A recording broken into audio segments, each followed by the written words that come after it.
name is? My name is Tony. Tony what? Tony D. Tony D. All right, Yeah. all right. But everybody, my real name is Anthony D. All right, all right. Mhm. So you stated you was in prison for 42 years, right? 42 years. For a crime you didn't commit. Crime I didn't commit. So what was the details around the case? Well, details in itself was hearsay evidence.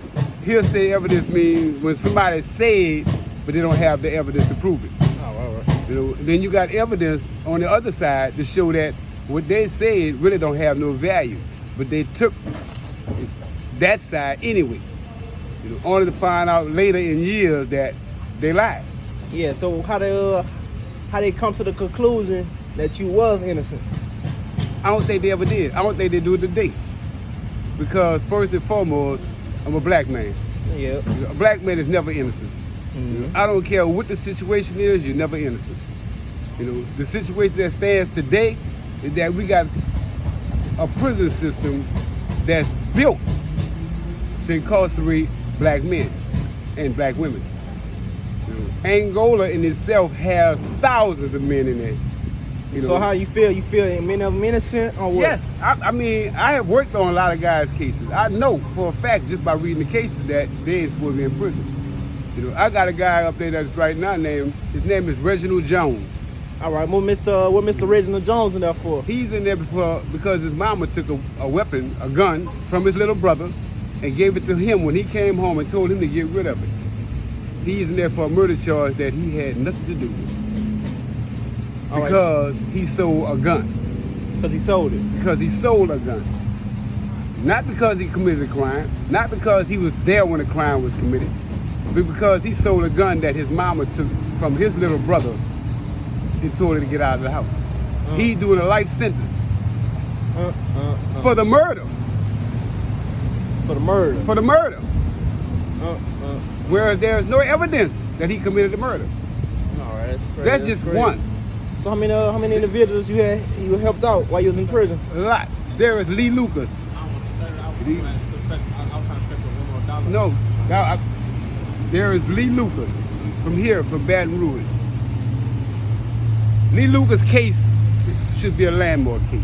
All right. Lee Lucas was well known out here. He established himself out here. He made money out here. He's a young man. He's in Angola for a murder. That impossible for him to have to get killed. They charged him because you said it's impossible for him to have done it. it's impossible. It's totally impossible. All right, so you go. What's the details around the case? The details is this: you have a security guard that's no longer a security guard, that's now a police officer, that testified against Lee Lucas, but his original testimony didn't have Lee Lucas in it.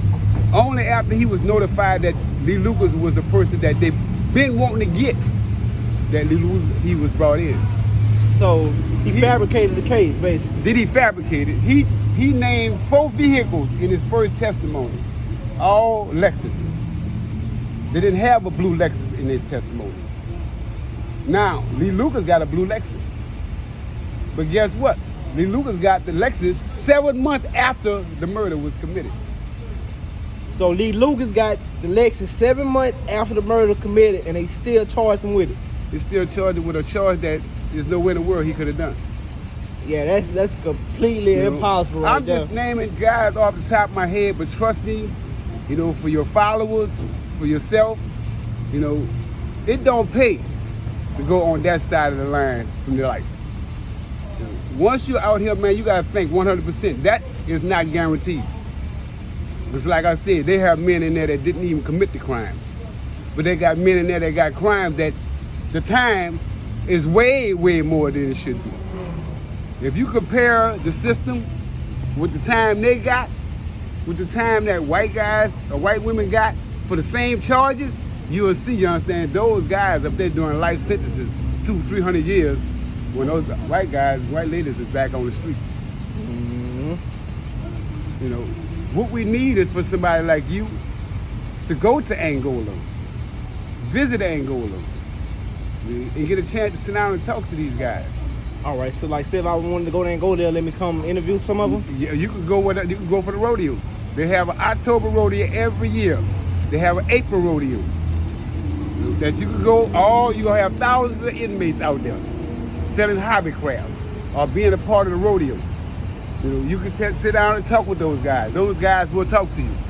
All right. You know, now don't get me wrong, you're gonna always get some airhead shit.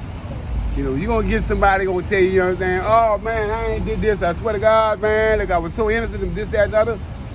Only to find out, you understand, that he's guilty as heck.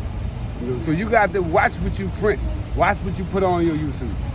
All right. You know, try to sit down, you dig, and get the both sides of the story as you go along with it. All right. So what time you gonna be in the news tonight? No, I'll be on for this week coming up, and then 2 weeks after that in DC. All right. So what charges you said they had against you again? I had armed robberies and attempt murder. All right. And they what made them exonerate you? Because there was no armed robbery. Wait. So they had you in jail for Put it armed like robbery. this here. Let me show you the theme. There is racetrack right behind you. Right? Yeah. Now if a guy go in there, there's another guy in there that he knows. And that other guy pulls a gun. Right? And he shoots the guy that just come in. Now when it's all over and done with, he tell the police that the guy come in with a gun. Somebody behind the counter said, well, I think he was gonna try to rob the place. Do you see a robbery? So wait. No, the store didn't get robbed. They thought it was about to get robbed. No. There is no such thing as thought. You don't put a thought in action until you see it. There's nowhere for him to tell because you walked in that door that you come and robbed. You didn't have a gun in your hand. You didn't have a mask over your face. So what thought could come to his head that you come there to rob it? I don't know. He must Only to find out later on that he knew you personally and it was a personal matter that was used on the job.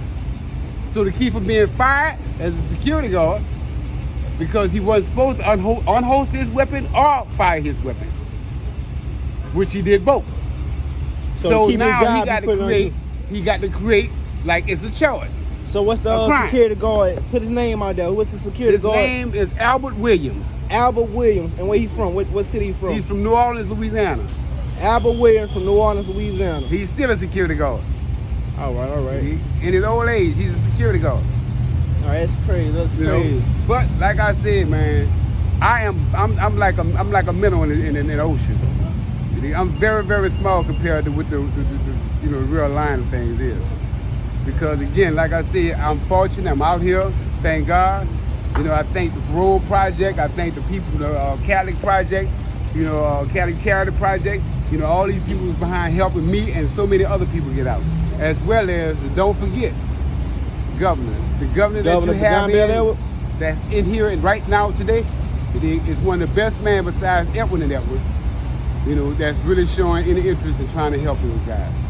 You know, he's opened some doors, man. I mean, you got hundreds and hundreds of guys that come home because of this governor. John Bell Edwards.